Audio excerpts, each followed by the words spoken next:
Ravikumar sir மற்றும் பேரரசு sir மற்றும் மேடையில் இருக்கக்கூடிய சிறப்பு விருந்தினர்கள் அனைவரும் இணைந்து வெளியிட வள்ளிமலை வேலர் படக்குழுவினர் பெற்றுக் கொள்கிறார்கள்.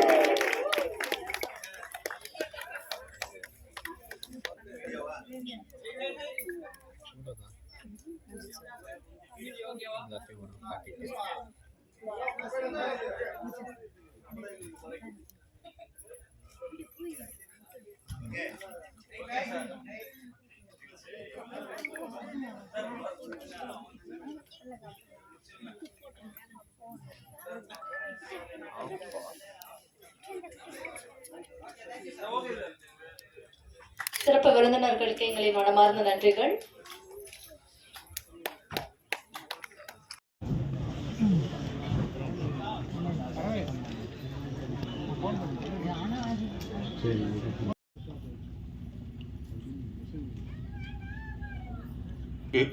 சிறப்பிக்க வந்திருக்கக்கூடிய வெற்றி இயக்குனர் உதயகுமார்,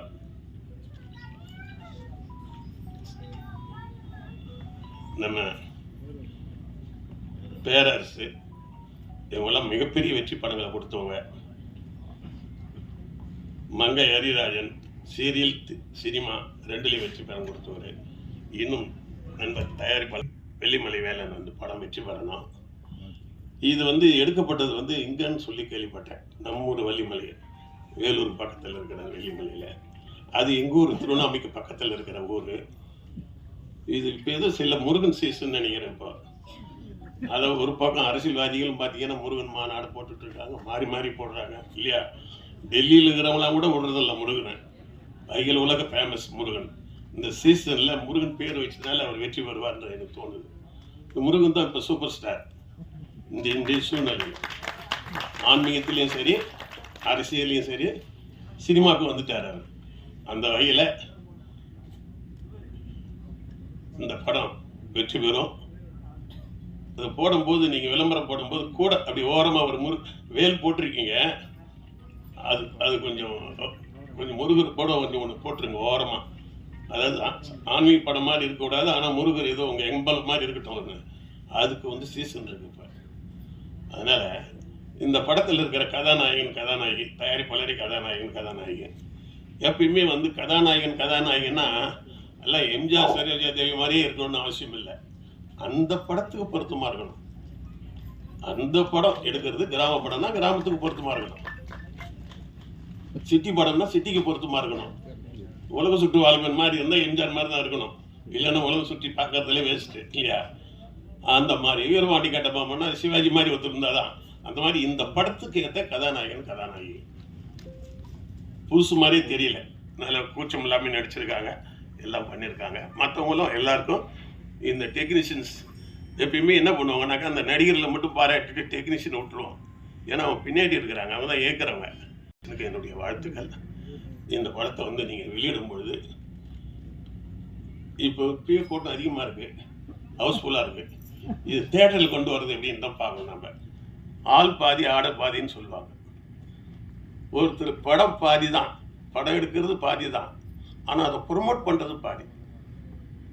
சில ஆள் ஆள் பார்த்தீங்கன்னா ரொம்ப வீக்காக இருப்பான். அவன் ட்ரெஸ்ஸு, அவன் ஹேர் ஸ்டைலில் பார்த்தா எத்தனை பொண்ணு திரும்பி பார்க்க அவனை. ஆள் சாங்கலாம். இந்த படம் வெற்றி பெறணும். திரும்ப நீங்கள் படம் எடுக்கணும். இதில் இருக்கிற ஒரு தடவை முதல் போட்டால் திரும்பி அது முதல் வந்தால் தான் அடுத்த படம் எடுக்க முடியும். ஒவ்வொரு தடவையும் முதல் போட்டுக்கிட்டுன்னு வச்சுக்கா. வேலைக்கு போகிறதுனால தான் நான் கட்சிக்கு கேட்க முடியல. எல்லாரும் பேச்சும் இருக்காங்க, எல்லாரும் பேசுவாங்க. சார்ந்த கதை ரொம்ப நாள் கழிச்சு ஒரு நல்ல கிராமத்தை பார்க்குற மாதிரி, திரையில பார்க்குற மாதிரி ஒரு நல்ல ஃபீலை திரைப்படமும் இந்த டீமும் கொடுத்துருக்காங்க அப்படின்றத பார்க்கும்பொழுது சந்தோஷமான ஒரு விஷயமா இருக்கு. அதே மாதிரி கலை மேல இருக்கக்கூடிய ஆர்வம், காதல் முதல் அடி எடுத்து வச்சிருக்கீங்க. வாழ்த்துக்கள் சார். நீங்க பெரிய ஆளா வரதுக்கு எங்களுடைய வாழ்த்துக்களை நாங்கள் தெரிவிச்சுக்கிறோம். இப்போ பார்க்கக்கூடிய படமா இருக்கும். இந்த ஆக்ஷன், காதல் அந்த மாதிரி படங்கள் ஒரு பக்கம் இருக்கு. அதெல்லாம் அழகான லிங்குகள் இருக்கு பாருங்க. இது அழகான உறவுகள் இருக்கு. அதனால போகிற போக்கில் எல்லாம் பண்ணுங்கன்னு சொல்லிட்டு போகிறதில்ல, பண்ணுறதுக்கு வழியே சொல்லணும். அந்த இதுக்கு முன்னாடி பேசிட்டு போனாங்க என் அன்பு சகோதரர், குடும்ப படங்களை தயாரித்து இயக்குவதில் பெயர் போன திரு வி சேகர் அவர்கள் சொன்னார். அவர் படம் பண்ணுறப்போ இருந்த சூழ்நிலை, இப்போ படம் பண்ணுறப்போ இருக்கிற சூழ்நிலை அப்போ படம் வெளியாகிறதுல இருந்த சூழ்நிலை, இப்போ இருக்கிற சூழ்நிலை, இது காலங்காலமாக மாறிக்கிட்டே இருக்கும். ஆனால் இப்போ ரொம்ப மோசமாக மாறிடுச்சு. அதுதான் மேட்ரு. எல்லோரும் இதெல்லாம் நீங்கள் கரெக்ட் பண்ணணும்னு அவர் சொல்லிட்டு போயிட்டார். அதே மாதிரி பத்திரிகையாளர் சங்க தலைவர் திரு சுபாஷ் அவர்கள், அவர் வந்து இப்படியெல்லாம் இருக்குது, பாப்கார்னுக்கு தான் மெயின் என்ட்ரன்ஸே, பாப்கார்னு கடையில் வழியாக தான் கூப்பிட்டு போகிறாங்க, அப்புறம் வரும்போது திருப்பி ஹோட்டல் வழியாக கூப்பிட்டு வராங்க, எல்லாம் காட்டுவாங்கப்பா. நம்ம அதுக்கெல்லாம் மயங்கக்கூடாது. அப்புறம் இந்த சினிமாவை வந்து சினிமா சம்மந்தப்பட்ட ஆள்கள் எதுவுமே அனுபவிக்கிறது இல்லை. சினிமாவுக்கு சம்மந்தம் இல்லாமல் இருக்குது. இதெல்லாம் யார் பண்ண வேலை? இதெல்லாம் கவர்மெண்ட் பண்ண வேலைங்க. கவர்மெண்ட்டு தான் வந்து இதுக்கு துணை நின்று இது எப்படி கரெக்ட் பண்ணணும்னு செய்யணும், எந்த கவர்மெண்ட்டாக இருந்தாலும். சினிமாக்காரனுடைய வியாபாரத்தை சினிமாக்காரன் பார்க்கணும். அரசியல்வாதி வந்து சினிமா வியாபாரம் பார்த்தா சரியாது. அது இப்படி தான் இருக்கும். அதையே ஓப்பனாக சொல்ல மாட்டேன்றீங்க. சினிமா அந்த காலத்தில் நம்ம திரைப்படங்கள், ஒரு இயக்குனர், உதவி இயக்குனர் உட்காந்து கதை பண்ணுவோம்.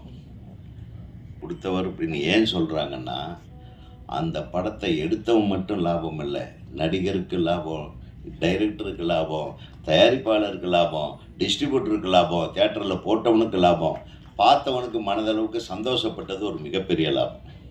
இத்தனை பேர் லாபம் சம்பாதிச்சதுனால தான் அந்த படத்தை எடுத்த இயக்குனரோ, அந்த படத்தை தயாரித்த தயாரிப்பாளரோ, அந்த படத்தில் பணியாற்றிய கலைஞர்களுக்கோ, தொழில்நுட்ப கலைஞர்களுக்கோ இன்றளவுக்கும் பேர் இருக்கிறது. இப்போ இது எப்படி ஈக்குவலாக டிஸ்ட்ரிபியூட் ஆச்சு?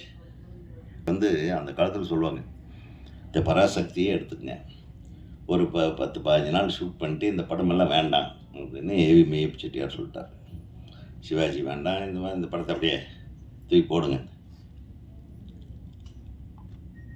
அப்புறம் இன்னொரு இணை தயாரிப்பாளர், அவர் பேர் என்ன, பெருமாள் முதலியார், அவர் வந்து படத்தை பார்த்துட்டு இல்லை சிவாஜி தான் இருக்கணும், இந்த படத்தை திருப்பி எடுக்கணும். அப்படி ஒரு கருத்து மோதல்கள் வந்து அதன் விளைவாக ஒரு நல்ல விஷயங்களை, ஒரு நல்ல ரிசல்ட்டை கொண்டு வந்து ஒரு படத்தை உருவாக்கின காலங்கள் வேற. சொல்லுங்கள், இதையெல்லாம் வரைமுறைப்படுத்துவது யார்? நானா? டைரக்டருக்கு அந்த வேலையா? இல்லை. வேறு யார் பண்ணணும்? தயாரிப்பாளர்கள் தான் உட்காந்து பண்ணணும். தயாரிப்பாளர்களும் விநியோகஸ்தர்களும். அப்புறம் விநியோகஸ்தர்களுங்கிறதே இப்போ இல்லை, எல்லாம் கமிஷன் ஏஜென்ட்டுக்கு தான் இருக்காங்க. விநியோகஸ்தர்களே இல்லாமல் ஒரு சினிமா இன்றைக்கி செயல்படுறதுனால தான் நம்ம படத்துக்கு என்ன வருமானம் வருது, நம்ம படம் எந்தெந்த தேட்டரில் ஓடுதுன்னு ஒரு தயாரிப்பாளர் காலையில் இருந்துச்சு பேப்பரை தேடணும், இல்லைன்னா ஃபோன் பண்ணி கேட்குங்க என் படம் எந்த படத்துலேங்க ஓடுது, அங்கே ஓடுதுன்னு சொன்னாங்க அப்படின்னு. இப்படி ஒரு நிலைமை இருக்கிறது என்பதை, இதை மாற்றுவது யாருன்னா தயாரிப்பாளர்கள் தான். தயாரிப்பாளர்கள் ஸ்ட்ராங்காக இருந்தால் நிச்சயமாக இந்த சினிமா உலகத்தை மீண்டும் மீட்டெடுக்க முடியும் என்பதை கூறிக்கொண்டு, இந்த திரைப்படத்தில் பாட்டு நல்லா இருந்தது, சும்மா சொல்லக்கூடாது, மியூசிக் டைரக்டர் நல்லா பண்ணியிருந்தார், இங்கே அவர் நடிச்சிருந்தீங்க. அப்புறம் சண்டை காட்சி என்னது, இடி மின்னலா, வேறு பேர் எதுவும் கிடைக்காம இடி மின்னலும் வச்சிட்டிங்க, நல்லா இருக்கு. சண்டை காட்சி நல்லா இருந்தது அப்படின்றத பற்றி. அவன் ஏன் இன்னைக்கு செல் போட மாட்டான், என்னைக்கு போடுறதா இருக்கு, எப்போ ரிலீஸ் அப்போ கூட போடக்கூடாது. என்னைக்கு நீ இயக்குனர் சங்கத்தில் கார்டு வாங்குறியோ, திருமலை வேலன் படத்தை கொண்டாந்துருக்காங்க, அழகாக இருக்குது டைட்டிலு. வி சேகர் சொன்ன மாதிரி இருப்பது முருகன் மிகப்பெரிய வெற்றி படமாக அமைய எல்லாம் வல்ல இறைவன் உங்களுக்கு அருள் புரிய வேண்டும் என்று கூறி விடைபெறுகிறேன். நன்றி. இப்போ மீட்டிங் வந்து போகணும், ஈசி மீட்டிங்கு. பாண்டிச்சேரி செந்தாமரை கண்ணன் நிறைய பேருக்கு இங்கே தெரியும், சில பேருக்கு தெரியாது. என் பேர் பாண்டிச்சேரி செந்தாமரை கண்ணன், நான் பாண்டிச்சேரி சேர்ந்தவன். அண்ணனெலாம் தெரியும். இங்கே மும்மூர்த்திகள் மேலே 3 இயக்குநர்கள் அமர்ந்திருந்தார்கள். 4வதாக எங்களுடைய மங்கை ஹரிராஜன் அண்ணனும் சேர்ந்து பெரிய இயக்குநர்கள் இங்கே இந்த திரைப்பட விழாவிலே கலந்து கொண்டு இருக்கிறதுனால நான் அதிகமாக பேச முடியாது. அனைத்தும் அவங்க அண்ணன் பேசிட்டாங்க.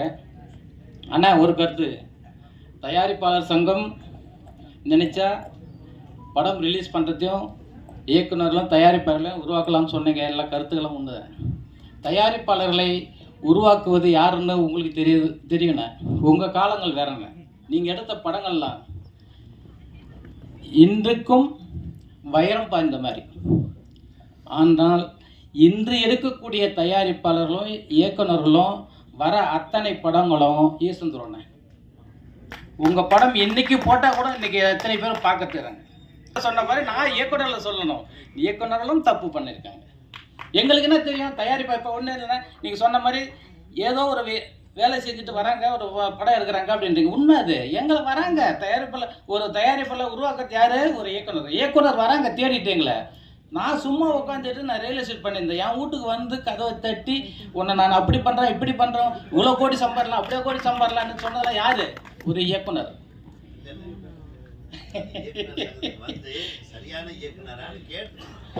அது அண்ணா இப்ப நீங்க சொன்ன மாதிரி இயக்குநர்கள் சங்கத்துல இல்லாதவங்க தான் இன்னைக்கு வெளியே சுத்துறாங்க. அதனாலதான் உங்களுக்கு தெரியல, எங்களுக்கு தெரியல. ஆமா, அது வந்து இன்னைக்கு மீட்டிங் நடந்து இப்ப நான் போகணும். அதனால அண்ணா சொன்ன கருத்துக்கள்லாம் இப்போ நான் போய் கேட்க போகிறேன், நானும் சொல்ல போகிறேன். சிறிபட தயாரிப்பு ஒருத்தன் வந்து, ஆனால் சினிமா இருக்கும் கற்றுக்கிட்டு தான் வந்துடும். நானெல்லாம் வந்து இப்போ தயாரிப்பு தம்பி வந்து ஏதோ ஒரு பள்ளிக்கூடத்தில் கூட நீ ஒரு நாடகத்தில் நடிச்சிருப்பேன்னு பார்த்துக்கிறேன். அதெல்லாம் பணியத்து அண்ணன் இன்னொரு நாளைக்கு பேசுவேன்.